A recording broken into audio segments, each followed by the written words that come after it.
let's kick things off. All right, so Jourdon, why don't you introduce yourself, tell us your name, and a little bit about your TCG background. Hi, I'm Jourdon Serio, and I've been playing card games since about like 20 years now.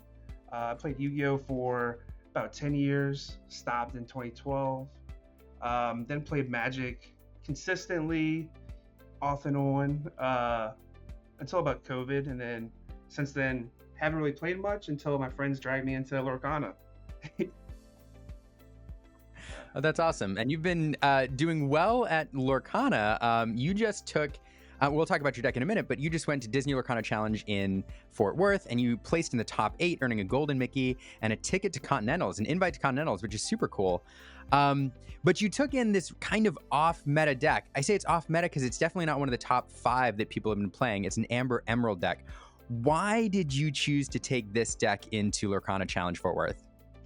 I wasn't really happy with the what I thought was a rock paper scissors kind of format, where the green steel decks kind of beat the ruby amethyst decks, and the ruby amethyst decks kind of beat the blue decks, and the blue decks kind of beat the Bucky decks. I just wasn't really happy with all that, so I tried to do my best to find anything that could maybe have some potential, and I ended up finding this deck and never turned back.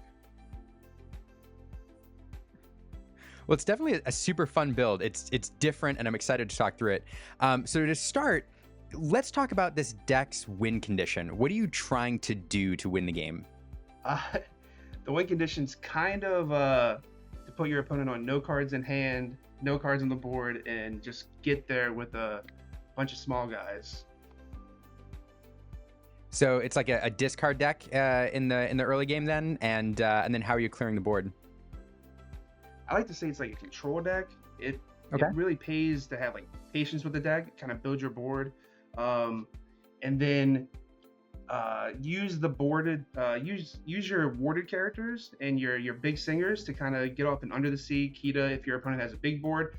If they don't actually have a threatening board, you kind of target their hand and discard it until they have some type of counterplay, and when they actually play into your counterplay, you kind of then answer their threats.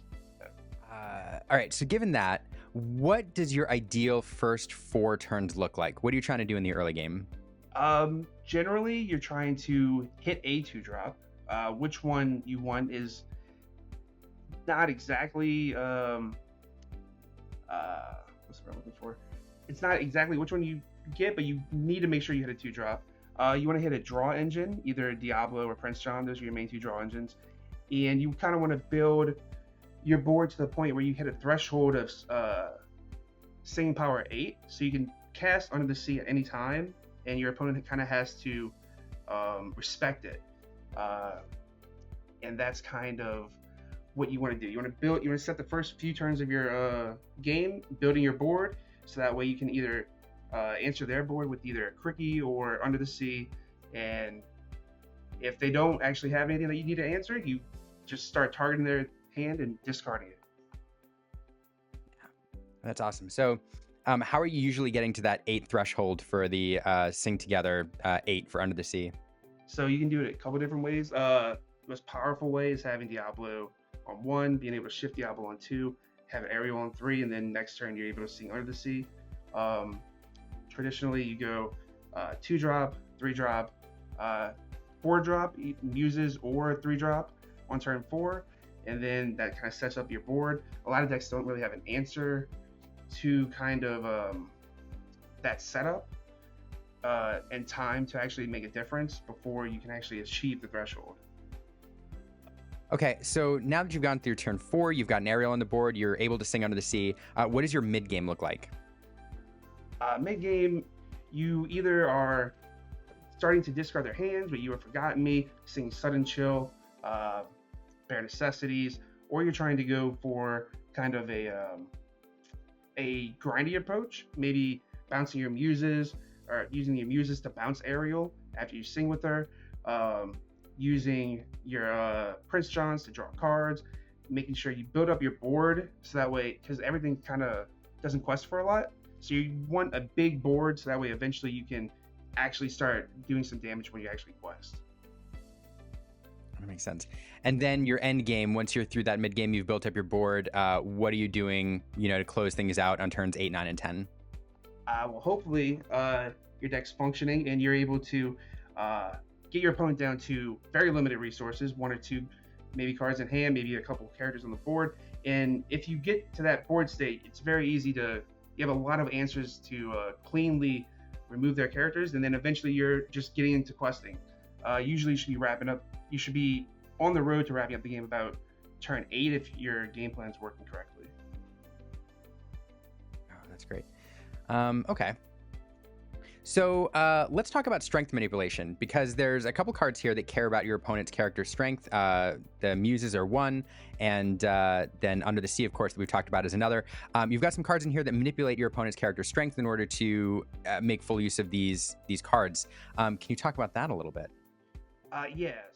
So like the strength manipulation, you're trying to answer threats that aren't they don't have clean answers to. Against green steel, it's really important to have Pain the Note Roses Red that really can hit all of their main Floodborns, the Jafar, Beast, the Robin Hood, even Flynn, and just bouncing them and using the Under the Sea to kind of using the strength manipulation to kind of set up your Under the Sea plays, set up your Muses plays, bouncing your opponent characters back to their hand. The strength manipulation is a big part of this deck, and Kida is really the centerfold of that. She does a lot in this deck, and the most important thing is obviously the Kida Under the Sea combination.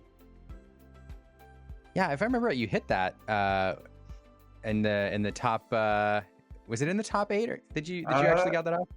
I think I hit it in top 8. I know I sung Under the Sea in top 8 against the Mufasa player in top 32. I definitely hit it a couple times. We'll try one more time. All right. So let's talk about altering your hand and your strategy for mulligans. What cards are you looking for, and what cards are you generally sending away? So it kind of depends on the matchup. Generally speaking, you need a 2-drop. You prefer Sir Hiss in a majority of the games. Against the blue decks, you kind of prefer Ursula.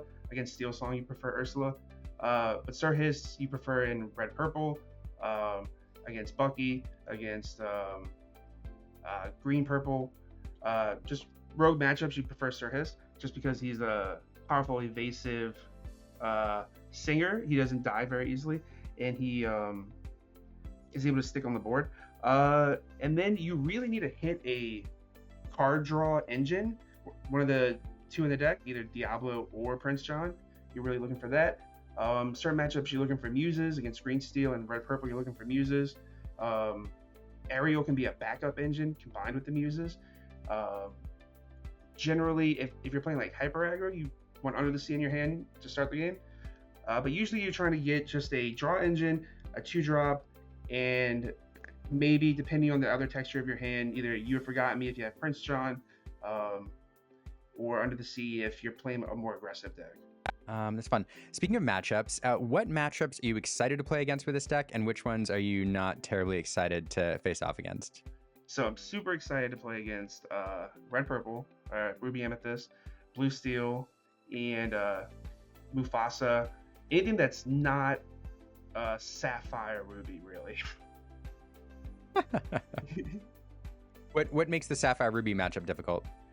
So the main thing that makes it difficult is that they're able to keep a hand, so you're not able to discard it. They're really good about having the How Far Will I Go, playing the Gramatalas, playing the Hirams, and just keeping a consistent hand, so you're never able to really discard it. And the problem with that is big Sisu 8 is a devastating card against this deck, and and if you can't discard it from their hand, it's very sketch to get rid of it. Also, them hitting it off the top is also a big blowout. It's hard to answer the card and also build up your board after it resolves. How did you prepare for this tournament? What did you do to get ready? So I kind of had a interesting preparation, I think people would think. I had made what's the way I wanted to say this? I basically mapped out all the openings from the top big four decks in one loose leaf, and kind of made a list of all their openings, and I made a list of all my openings and kind of looked at how those openings interacted with each other and try to find where weak points were in those matchups. Because I know people have said use the allegory to chess before, and I found that this game is very much like chess in the way that you can prepare kind of the texture of the board is kind of similar in most games, and there's only a couple of different ways that decks kind of will play their turns 1 through 4. And if you can understand the way that other decks are trying to play 1 through 4, you can understand how your deck fits in that role of attacking or finding a weakness in that matchup. That is absolutely fascinating. That's very cool. Out of curiosity, are there any cards that you've seen from Shimmering Skies that you're excited to try out in this deck? Anything you think that'll make an impact? In this deck, not really, not yet. Kind of afraid of Pete, but besides that, I haven't really seen anything that I think might make a big impact in the deck. Maybe the You're Welcome.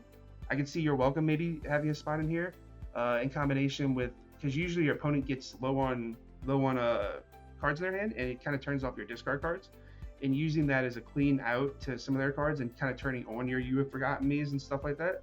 I could see that maybe being in here, but that's a possibility. How important is hitting Diablo on turn 1 for you to take a look at your opponent's hand? The 1-drop? Yep.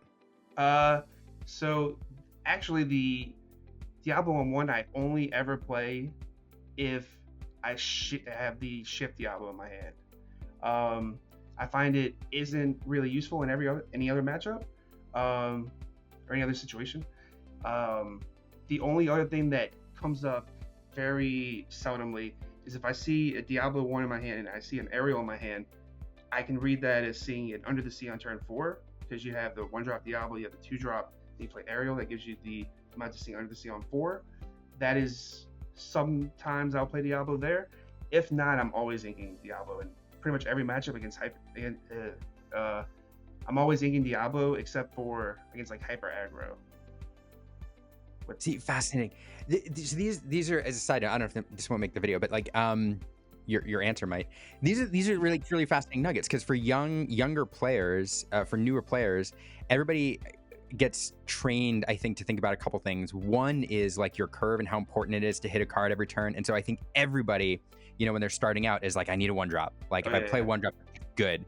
And people think that the information is like super important. So for you to say, you know what, the ink is more important so that I can continue to do other things than getting that information on turn 1, unless the scenarios like those are like really valuable little nuggets.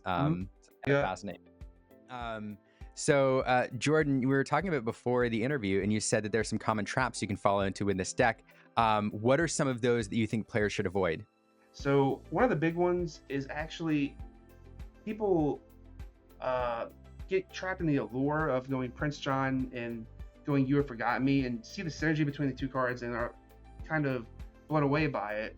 But I find it being a big trap in the deck, because you go Prince John on 3, you go You Have Forgotten Me on 4, and you really fall behind on the board, and you can lose games very quickly that you feel like you should be winning because you have a bunch of cards in your hand, but you have no way to answer your opponent's board in time to stop them from questing. One of the big things that really turned it around for me and led to me having a little bit more success, I think, is building my board to a point where I reach a threshold of singing threshold of 8, sing together threshold of 8, and really, instead of You Have Forgotten Me on turn 4, I build another character there, and then from there, on turn 5, I can go either You Have Forgotten Me, I can go Cricky, or I can go Kida Under the Sea, and it really puts it off balances your opponent. They can't really prepare for the correct line. Yeah. So one of the things I learned mapping out opposing play lines and my play lines is the red-purple matchup on paper is very good for us. They're weak against discard, and they don't really have a lot of ways to interact with warded characters. But one of the ways you can really lose that matchup, as you saw in my top 8 match, is they have Flynn, Sisu, and then they're getting a bunch of lore. You don't have a lot of clean ways to answer the Sisu. So going through that, I ended up mapping out that Muses doesn't answer Sisu, but it does answer Flynn, and that takes all the gas off of the kind of the Flynn Sisu line. You're not losing 3 lore, or they're not gaining 3 lore return, and the 2 from the Sisu. Now you just have to deal with the Sisu, because using songs to bounce, using songs to trigger Muses to bounce the Flynn is what this deck does. So actually, first off, do you have a name for this deck? Not really. Okay. I call it Band Flaversham, but that's not that's not a real name. I'm gonna call it Emerald Discard, I guess. Then just for Citrus. I don't know. Call it Citrus. Citrus. There we go. Citrus Lemon lime. Discard. Is that a thing? Citrus. Wait, it could be. Can we call Citrus now. Discard. I need a title for the thumbnail, so this is fun. Okay, cool. Citrus Discard. I like it. This is fun. All right. So I'm not gonna use that title here. Just, why? I'm gonna close with, why is this deck good? It's good because it targets the metagame in a way that other decks don't. Not only is it a discard deck, but it's also a control deck. And if you don't realize that, and they think that your whole game plan is just discarding, they're gonna fall into traps with Under the Sea. They're gonna fall into Cricky. They're not gonna respect Cricky. They're gonna get your characters are gonna bust their characters with Cricky. I forgot what the question was. I'm sorry. Okay, why is this deck good? Why is that good? Deck's great because not only are you discarding your opponent's cards, but you're also a control deck using the best board wipe in the game currently with Under the Sea, a one-sided free board wipe. It's the best. I think it's the best card in the game. One question. What advice would you give to newer players looking to take the leap into competitive Lorcana play and perhaps a Disney Lorcana Challenge? Newer players. One of the things that really I regret from my days playing Yu-Gi-Oh is that I felt like I was always had a high play skill level, but I always never prepared correctly. I never gave it enough time, practice with the right deck, and I feel like that really always kind of bit me in the end. And one thing I did when I started playing Lorcana, and I thought that I was going to start traveling to tournaments, was that I was going to put the right amount of time into the deck that I want to play, and then not change it at the last minute, and try to learn the ins and outs of my deck, and try to become the master of the deck that I want to play. And one of the things the main piece of advice I would give to anyone starting the game is don't doubt yourself. Get the testing with your deck that you like, and kind of trust the process. Trust playing the games, trust trying to level up, learn from players that are better than you, and don't worry about results as much as learning, as much as you want to just try to learn as much as possible. Just soak in as much information and just play the best deck, or don't have to play the best deck. Just play the deck that you're most familiar with, and it's going to perform the best for you, rather than playing the hottest deck at the minute. Or whatever. So yeah. I'd like to give a quick shout out to Joseph Quigley, who top 32 Chicago with basically the skeleton of this deck, and I believe he's the godfather of the Citrus discard deck.